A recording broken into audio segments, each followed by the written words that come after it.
भाई साहब lost test day 3 आखिरी ओवर और जो वहां पर घटनाक्रम हुआ वो खत्म होने का नाम नहीं ले रहा। और आप बात मानिए डे 5 भाई आखिरी गेंद, जब तक परिणाम नहीं आ जाएगा इस मुकाबले का तब तक वो विवाद अंत तक बना रहेगा। अब ये मैदान से उठकर प्रेस वार्ता तक विवाद आ चुका है। टिम साउदी जो कंसल्टेंट हैं इंग्लैंड टीम के, वो जंग छेड़ चुके हैं, वो भारतीय खिलाड़ियों के ऊपर सवाल उठा चुके हैं और बेतुका अंदाज में, तीखे तेवर में भाई साहब उन्होंने सवाल उठाए हैं। क्या कुछ बोला है टिम साउदी ने शुभमन गिल को लेकर, भारतीय खिलाड़ियों को लेकर, उस पर हम आएंगे। लेकिन पहले समझते हैं कि यार आखिरी ओवर में हुआ क्या कुछ घटनाक्रम घटा जिसके कारण ये जो मुकाबला है वो काफी रोमांचक हो चुका है, इंटेंसिफाइड हो चुका है, जबरदस्त हो चुका है और इसका जो कह सकते हैं तेवर बढ़ चुका है। यहाँ पर लॉस्ट टेस्ट मुकाबले में भारतीय टीम की पारी समाप्त होती है। वो इंग्लैंड के बराबर स्कोर करते हैं, ना इंग्लैंड के पास कोई लीड होता है ना भारतीय टीम के पास कोई लीड होता है। डे 3 अंत समय तक ऐसा लगता है कि पलड़ा बराबरी का है। न इंग्लैंड अभी तक मुकाबले में कह सकता है कि भाई वो कमांडिंग पोजीशन में है, न भारतीय टीम कह सकती थी कि वो कमांडिंग पोजीशन। भारतीय टीम की पारी जब समाप्त होती है 2 ओवर तक का समय बच जाता है।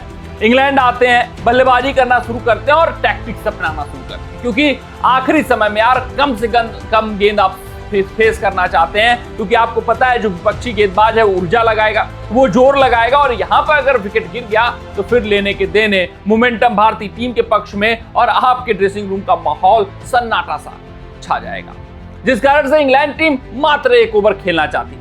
वो तय समय सीमा को सिर्फ और सिर्फ टकाना चाहते थे। क्रॉली बहाना करते हैं, दर्द में कराते हैं, फिजियो आता है, उतने में तू मैं भारतीय खिलाड़ियों और इंग्लैंड के बल्लेबाजों के बीच शुरू हो जाता है। अरे यार आप तेवर देखे होते शुभमन गिल को तो आपको विराट कोहली की याद आ जाती।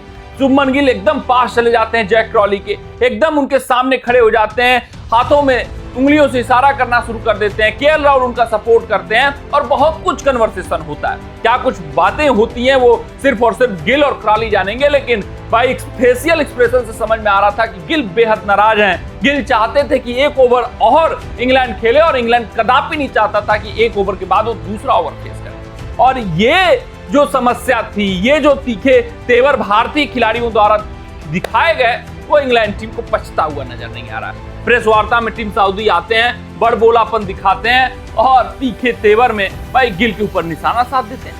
कहते हैं यार ये जब शुभमन गिल मसाज लेते हैं 5-5 मिनट 10-10 मिनट, तब इनको देरी नहीं होता है, तब समय का फिक्र नहीं होता है। ये क्यों तेवर दिखा रहे थे, ये किस बात का गुस्सा था, क्यों इनको मैदान पर भाई काफी फड़फड़ाहट नजर आ रही थी, आखिर क्यों ये दिखाने का प्रयास कर रहे थे।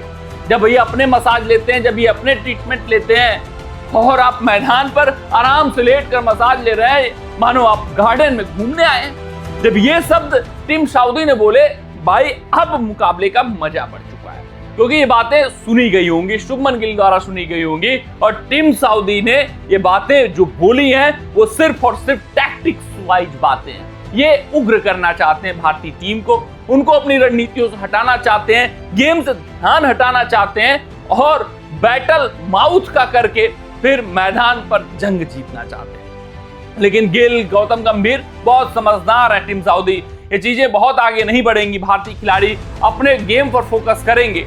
हाँ अभी नए हैं, नवेले हैं, युवा जोश है, युवा खून है, तो तेवर तो दिखाएंगे आपको और आप बैकफुट पर भी आ चुके हैं, उसमें भी कोई दो राय नहीं है, कोई संशय वाली बात नहीं है। ये युवा खिलाड़ी बहज बॉल को अपने शैली के विपरीत खेलने पर मजबूर कर चुके हैं। तीसरे टेस्ट मुकाबले में आपने देखा है और जिस तरीके से आखिरी ओवर में भारतीय खिलाड़ियों का तेवर देखने को मिला, ये साफ हो चुका है कि भारतीय टीम डोमिनेट कर रही है, भारतीय टीम अटैकिंग अप्रोच में। और इंग्लैंड जिस तरीके से 1 ओवर खेलने से बचती हुई नजर आई, वो डिफेंस में है, वो भाई साहब कंजर्वेटिव अप्रोच अपनाते हुए नजर आ रहे हैं और ऐसा अप्रोच हम इंग्लिश टीम से एक्सपेक्ट नहीं कर रहे थे और खासकर इंग्लिश मैदान पर बिल्कुल एक्सपेक्ट नहीं कर रहे थे। तो ये तय है, साइकोलॉजिकल वार भारतीय टीम जीत चुकी है।